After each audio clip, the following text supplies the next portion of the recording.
Bismillahirrahmanirrahim. Good morning, my dear students. How are you all? I hope that all of you will be fine and safe at your homes. So, my dear students, once again, you are welcome back to your studies.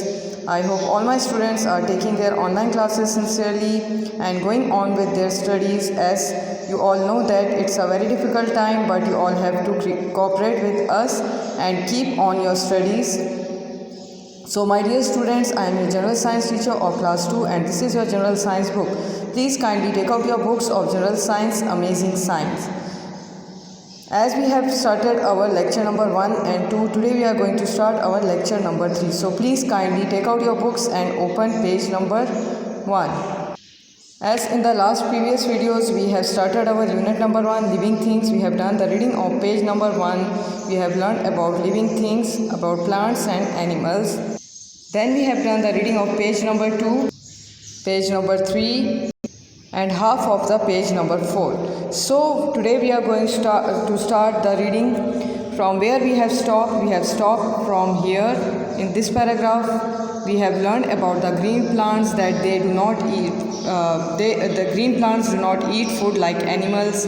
Means कि जो green plants होते हैं वो animals की तरह खाना नहीं खाते. They make their on food, वो अपना खाना खुद बनाते हैं ग्रीन लीव्स के ज़रिए, जैसे कि सन की शाइनिंग जब उनके ऊपर पड़ती है.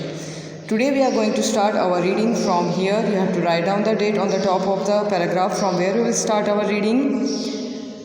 Some plants like the pitcher plant catch insects. Some plants like the pitcher plants catch insects. कुछ ऐसे plants होते हैं जैसे कि pitcher plant है, वो insects को catch करता है, मतलब अपनी तरफ उनको catch करता है, पकड़ता है. Here you can see a pitcher plant catches insects. pitcher plant क्या catch करता है? Insects यानी कि कीड़ों को अपनी तरफ कैच करके उनको पकड़ता है. Some plants that are not green cannot make their own food. Some plants that are not green cannot make their own food. Everyone read with me.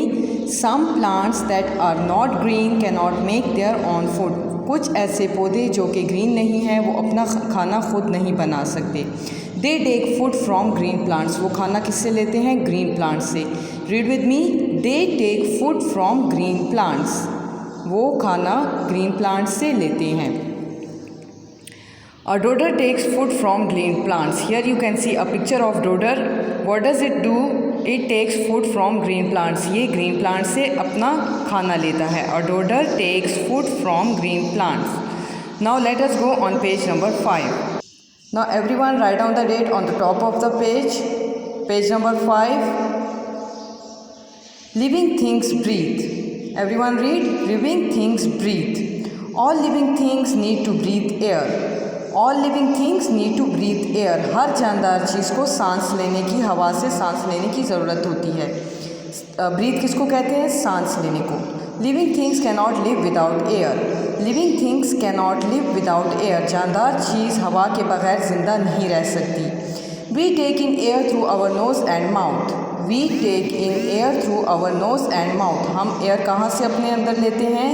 Nose यानी कि नाक से और मुँह से. A caterpillar takes in air through small holes on the side of its body. Everyone read. A caterpillar takes in air through small holes on the side of its body. अब जो caterpillar होता है वो air कहाँ से अपने अंदर लेता है? वो होल्स जो कि उसके बॉडी की साइड्स पे होते हैं, उससे वो अपने एयर इन लेता है. A fish takes in air from the water through its gills. A fish takes in air from the water through its gills. Fish कहाँ से सांस यानी कि हवा अंदर लेती है? वो अपनी गिल से हवा को अपने अंदर लेती है. A plants take in air through small holes in its leaves called stomata. A plant takes in air through small holes in its leaves called stomata. Plants जो हैं उनके पत्तों पे छोटे छोटे होल्स होते हैं जिसके ज़रिए वो हवा अपने अंदर लेते हैं. Here you can see a picture of small holes on the leaves. You can see gills of a fish. You can see stomata, wings of a bird. Living things can move. A fish swims in water using its tail and fins. A fish swims in water using its tail and fins. Fish जो है वो समंदर में कैसे तैरती है? अपनी tell से और अपनी फिन्स से. A bird flies in air using its wings. A bird flies in air using its wings. जो birds होती हैं वो हवा में कैसे उड़ती हैं? अपनी wings के साथ। ये देखिए यहाँ आप bird देख सकते हैं और उसकी wings भी देख सकते हैं। A frog hops on land using its legs. A frog hops on land using its legs. जो frog होता है वो कैसे चलता है लैंड पे? अपने legs के साथ। A snake glides on land using its body. A snake glides on land using its body. Snake कैसे रेंगता है ज़मीन पे? अपनी body यानी कि अपने जिस्म से। Here you can see a picture of snake. We walk, run and jump using our legs. Everyone read. We walk, run and jump using our legs. हम ज़मीन पे कैसे चलते हैं? अपने legs से चलते हैं, भागते हैं और jumps लगाते हैं। Plants also move. Plants also move. Plants भी हिलते जुलते हैं। The roots of a plant move through the ground. The roots of a plant move through the ground. जो roots होते हैं, जो जड़ें होती हैं पौधों की, वो ground में move करती हैं। The stem and leaves of a plant move towards the sunlight. The stem and leaves of a plant moves towards the sunlight. अब जो plants की stems होती हैं और जो leaves होती हैं वो किसकी तरफ move करती हैं? Sunlight की तरफ। Here you can see a picture of plants. Plants also move. Leaves you can see, stem and roots in this picture.